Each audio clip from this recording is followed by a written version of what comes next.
저는 좀 겁이 많은 편입니다.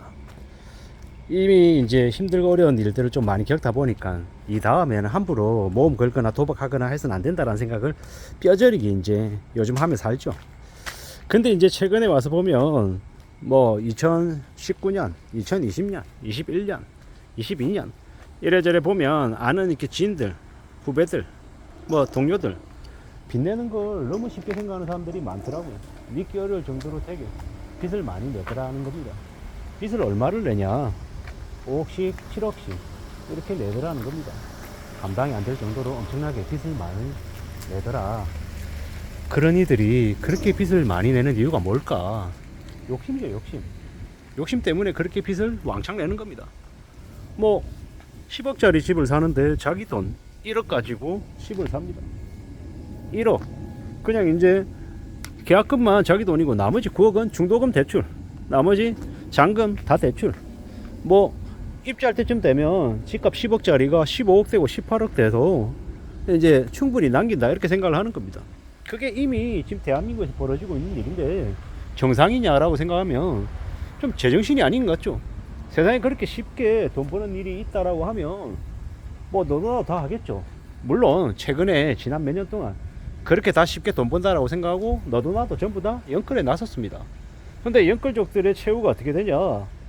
지옥을 보게 된다라는 겁니다. 지옥을 맛보게 됩니다. 2014년, 2013년, 2015년 역사는 반복된다라고 했는데요. 이제 앞으로 2025년 하반기, 26년, 27년 되면 어떤 일이 벌어지냐? 이제 십몇 년 전에 하우스푸어 사태보다 더 심각한 일들이 벌어집니다. 하우스푸어 때는 빚이 2억이고 3억이었어요. 지금은요 5억에서 7억, 8억, 10억, 10몇억 정신이 나갈 정도로 대출을 왕창 했죠.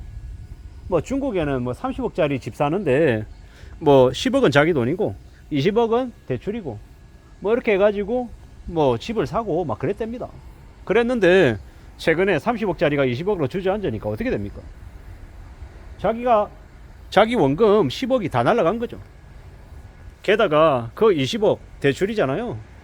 원리금이라 그래가지고 원금하고 위자하고 같이 갚는데 뭐 남편도 아내도 당연히 20억만큼 대출을 빌릴 정도로 이제 월급이 괜찮았겠죠. 그런데 이제 경제 상황이 안 좋아지고 이러면서 월급이 반토막 나고 3분의 뭐 2토막 나고 이러면 어떻게 됩니까? 갑자기 이제 주택 관련해서 대출 이자 내고 나니까 이자 원금 내고 나니까 쓸 돈이 없어지는 거죠. 궁지로 내몰리니까 극단적인 선택을 한답니다. 이게 중국 사례라고 하는데 좀 지나면 한국 사례도 그와 같아질 거다라는 생각이 막 듭니다. 투기하고 욕심부리고 까불고 이러면은 인생이 끝장난다라는 거죠. 절대로 쉬운 얘기가 아닙니다. 살아가는 게. 뭐 전들 어릴 때 투기 안 했겠냐고요. 하우스푸어라고 얘기하는 그때 2008년 2009년 집 샀다가 오지게 당했죠. 돈 많이 깨먹었습니다. 그때만 그랬겠냐? 아니죠. 2006년도에도 깨먹었고요. 그전에도 깨먹고 이래저래 허짓거리 많이 했죠. 지나고 보니까요. 그냥 착실하게 저축하고만 살았더라도 지금의 삶이 이만큼은 아니었을 텐데 지금보다 몇 배 이제 자산이 늘었을 텐데 뭐 이런 생각들이 듭니다. 앞으로 어떻게 살아야 될까요? 어떻게 지내야 될까요? 정말로 보수적으로 생각하고 함부로 비치지 않아야 된다는 생각을 뼈저리게 합니다. 모험 걸면 인생이 끝장날 수 있다는 생각이 드는 거죠. 정말로 정신 바짝 차리고 살아야 됩니다. 세상에 여행바라고 쉽게 생각했다가 인생이 내 생각한 대로 흘러가지 않으면 언제 어떻게 초토화될지 모른다라는 겁니다. 그렇게 생각하고 두려워하고 염려하고 걱정하며 사는 게 가장 현명하다, 안전해지는 길이다라고 생각합니다. 사는 게 우리가 살아가는 삶이 뭐 아둔하고 우직하게 살면 바보처럼 살면 되게 한심해 보이죠. 되게 어리석어 보이죠. 많이 느려 보이고. 근데 그렇게 사는 게 제일 낫더라는 겁니다. 남들이 20억을 벌었네 30억을 벌었네 라고 얘기할 때 그냥 내 분수에 맞게끔 안전하게 살아가고 뭐 월 배당이자 그리고 월세 이런 거 받아가지고 뭐 성실하게 따박따박 들어오는 그런 안정적인 소득을 추구하며 사는 게 훨씬 더 낫겠다라는 겁니다. 다큐멘터리 같은 거 보면은 노년에 노후가 불안해가지고 지식산업센터 2채 분양받았다. 그것도 자기 돈도 없이 대출 왕창 받아가지고 그랬더니 결과가 어떻게 됩니까? 대출 원금하고 이자하고 갚느라고 허리가 휘는 거죠. 노후는커녕 노후에 노후에 죽도록 죽을 때까지 일만 해도 빚도 다 못 갚는 그런 매우 암울한 상황이 돼버린 거죠. 결국 어떻게 됩니까? 파산하는 거죠. 신용불량자 되는 거죠. 살아가는 인생이 삶이 망가지는 거는 순식간이다라는 겁니다. 돈 많이 벌고 부자 되고 싶고 여유 부리고 떵떵거리고 살고 싶은 마음은 누구나 다 가지고 있죠. 근데 그러한 마음을 바램하고 할 수 있는 거하고 착각하면 안 된다라는 겁니다. 정신 바짝 차리고 살아야 되고 좀 더 염려하고 좀 더 조심조심 대비하는 삶의 모습이 더욱더 필요하겠다라는 겁니다. 그렇게 안전하게 살 국민, 착실하게 차근차근 뭔가를 축적할 생각을 하고 움직이는 게 낫겠다라는 겁니다. 그런 생각으로 그런 마음으로 지내자라고 말씀을 드리고 싶습니다. 가만히 있는데 그냥 돈 벌은 그런 일이 어디 있습니까? 세상에 공짜 없다라는 겁니다. 그리고 요행이 쉽게 돈이 벌리면 간땡이가 커집니다. 간땡이 커지면 어떻게 됩니까? 함부로 혼자서 소설 쓰다가 나중에 남이 밀지도 않았는데 스스로 벼랑 끝까지 간다라는 겁니다. 정신 바짝 차리고 살아야 됩니다. 특히나 지금 같은 시국에 회사를 안전하게만 다녀도 감사해야 되고 월급이 밀리지만 않아도 정말 고마워야 될 시기입니다. 시기. 참 씁쓸하고 참 막막하고 참 두려운 일들이 계속 생기고 있습니다.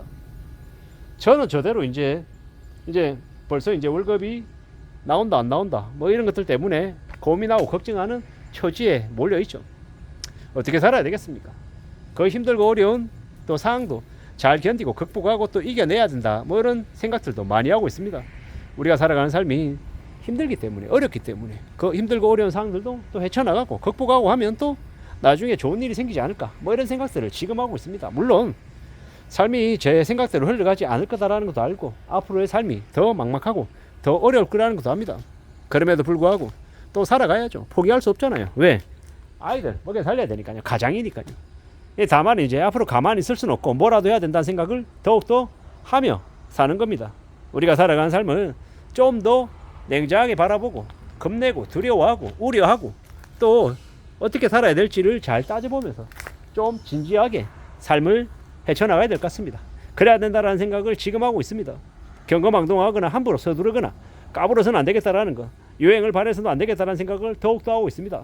앞으로 얼마나 시간이 더 오래 걸릴지 얼마나 사는 게 더 힘들어질지 알 수 없습니다. 하지만 확실한 건 뭡니까?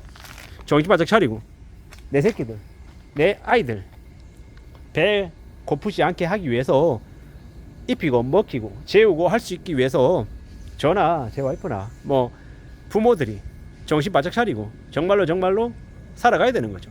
힘들고 어려운 시대를 잘 견디고 헤쳐나가야 될 것 같다는 생각을 합니다. 저만 그런 게 아니라 지금 이 시국에 많이 힘들고 어려워하는 사람들이 많은 줄 압니다. 절대로 포기해서는 안 되고 희망을 가져야 될 것이고 스스로 그 희망을 만들기 위해서 부지런히 구슬땀 흘려야 될 것 같습니다. 그래야 삶을 지킬 수 있을 것 같습니다. 이상입니다.